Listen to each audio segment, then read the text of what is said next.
faut être très clair sur une chose, quand on essaie de faire croire que la laïcité telle qu'on la vit en France est intransigeante, sectaire et dure, on essaie de nous faire croire qu'on est en train de vouloir mettre du goudron et des plumes à toute personne qui est dans un mouvement du témoin de Jéhovah ou de la scientologie. C'est pas du tout ce qui est en train de se passer. Tout va bien, ils ont le droit de pratiquer, ils ont le droit de se réunir. La seule vigilance que l'on a, et qu'effectivement, et c'est ce que très bien vous avez rappelé Nicolas Jacquet tout à l'heure, c'est que on essaie de venir en aide aux victimes. On essaie de faire de la sensibilisation, on essaie d'être vigilant, on essaie d'informer et on essaie d'être là quand les gens ne veulent plus être dans cet endoctrinement.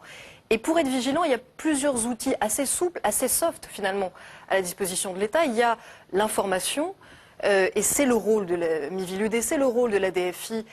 Et je trouve un peu paradoxal de dire à la fois les sectes ont un autre problème et de l'autre côté dire mais la Miviludes fait rien d'autre que de faire de l'information. Il faut savoir, c'est l'un ou c'est l'autre. Il y a l'instrument fiscal, on en a parlé tout à l'heure, auquel a renoncé visiblement plutôt l'État en ce moment. Il y a l'instrument aussi des procès. C'est-à-dire que quand des anciennes victimes portent plainte et qu'effectivement le procureur de la voie de la République, dans le cas de la scientologie, très souvent demande la relaxe, alors là, évidemment, s'il y a une volonté politique affichée, ça peut changer éventuellement la donne, ça peut être plus ferme. Et ça, c'est assez, pour l'instant, c'est pas gagné. Il y a quelques victoires qui sont aujourd'hui arrachées au parquet. Eh bien, justement, nous allons revenir maintenant sur les affaires toujours en cours de la scientologie. Le mouvement est renvoyé en correctionnel pour escroquerie en bande organisée via sa principale association. Bref, les scientologues risquent une vraie dissolution et ce, sans compter la plainte pour homicide involontaire de la famille d'une adepte qui s'est suicidée. Reportage, rappel des faits, David Doucan, Maxime Liogier, Jean-Pascal Bublex. Une réunion scientologue dans un grand hôtel parisien. Objectif, créer de nouveaux adeptes et célébrer la longévité d'une secte aujourd'hui présente partout dans le monde. Il y a 40 ans, une poignée de scientologues se sont réunis et ont créé la première église, rue de Londres, à Paris. À Paris où la scientologie sera bientôt jugée en correctionnel. L'organisation est poursuivie par la justice française avec un chef d'inculpation extrêmement grave. Escroquerie en bande organisée. Une excellente nouvelle pour Maître Maurice, un avocat qui défend plusieurs victimes de la scientologie.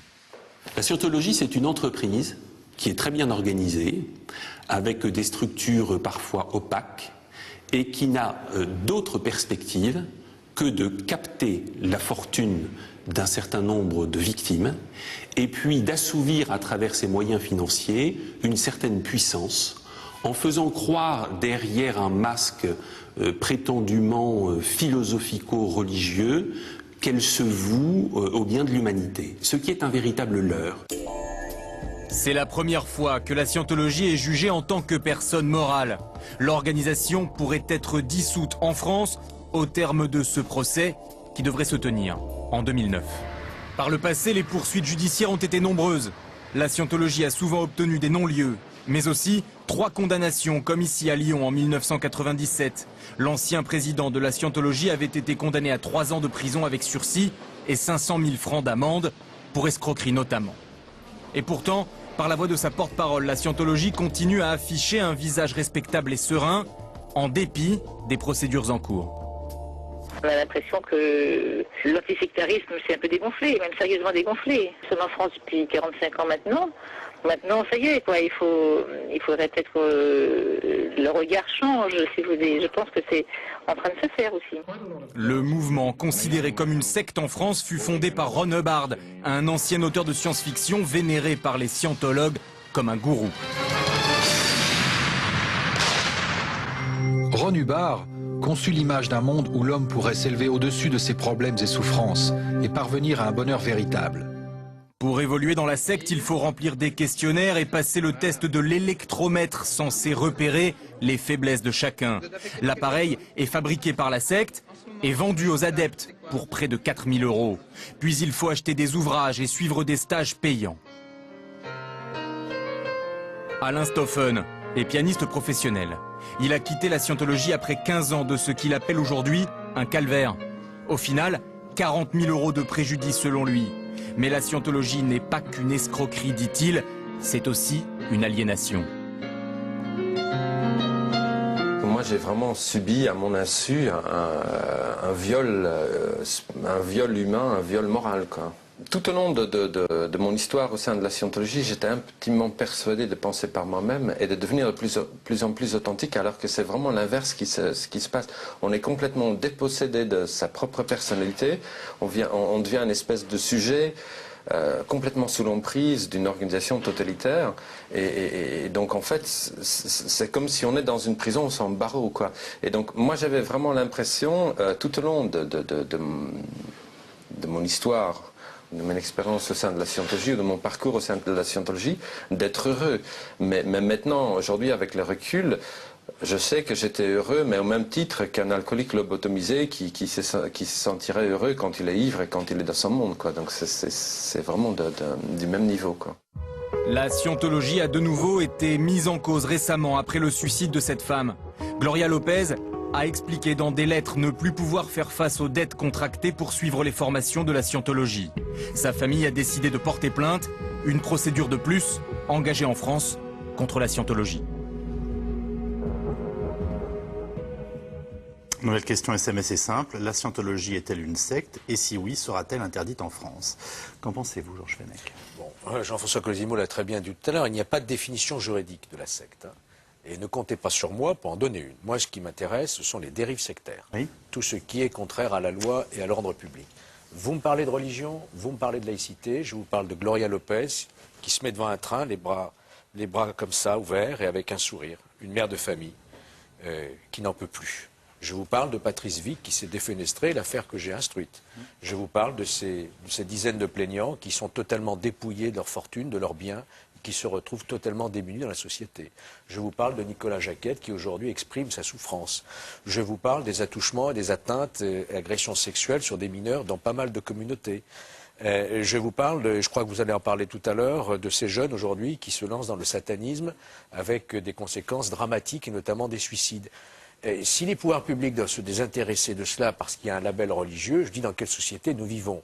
C'est notre rôle, c'est vrai que ce sont des infractions de droit commun, mais si on n'a pas derrière la connaissance qu'il y a tout un phénomène d'emprise qui aboutit, si par exemple un jeune se suicide, on constate le suicide, on classe. Mais si on est capable d'aller voir sur son ordinateur, de comprendre sur quel site il surfait, qu'en fait il appartenait à un réseau satanique, etc., qui l'a amené à se suicider, on comprend mieux le problème. Et qu'est-ce qu'on fait? On alerte les parents, on alerte l'éducation nationale, on alerte les enquêteurs de police pour leur dire attention, il y a d'autres jeunes qui risquent de se suicider comme ça.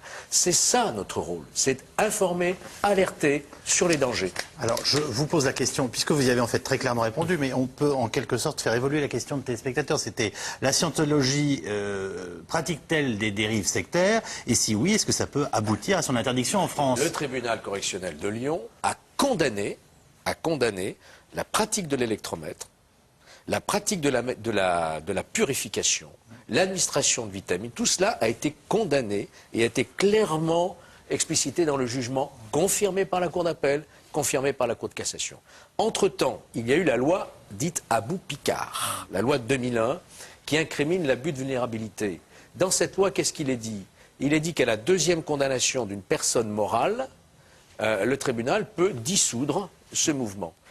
Ce que je constate, pour répondre très clairement à votre question sur l'Église de Scientologie, c'est qu'elle a déjà fait l'objet d'une condamnation en tant que personne morale pour des infractions aux fichiers informatiques. À l'époque de mon dossier, il n'y avait pas de personne morale punissable, la loi a changé, et que donc, après le renvoi par un magistrat instructeur de Paris d'un deuxième dossier de l'Église Scientologie en tant que personne morale, le tribunal, quand il sera saisi, peut, avec la loi qui a été votée en 2001, prononcer une dissolution. Je ne dis pas qu'il la prononcera, je dis que notre arsenal juridique aujourd'hui permet effectivement de dissoudre une organisation dont les pratiques sont dangereuses.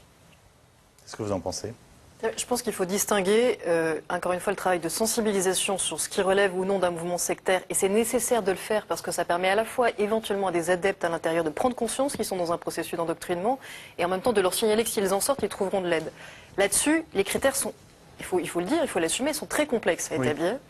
Si on prend ceux de l'UNADFI, donc l'Association de défense des familles et de l'individu qui lutte contre les sectes, il y a la question de la déstabilisation mentale, la question de couper un individu de son environnement, de lui soutirer des sommes exorbitantes, d'embrigader les enfants. Et puis, plus tard, il y a la question du trouble à l'ordre public. Et là aussi où je ne suis pas d'accord avec vous, Monsieur Colosimo, c'est que je pense qu'aujourd'hui, la tentation de vouloir réduire uniquement à la question du trouble à l'ordre public, un marqueur qui permettrait d'identifier si c'est une secte ou non, c'est une vision faite pour en fait minimiser la vigilance vis-à-vis des sectes.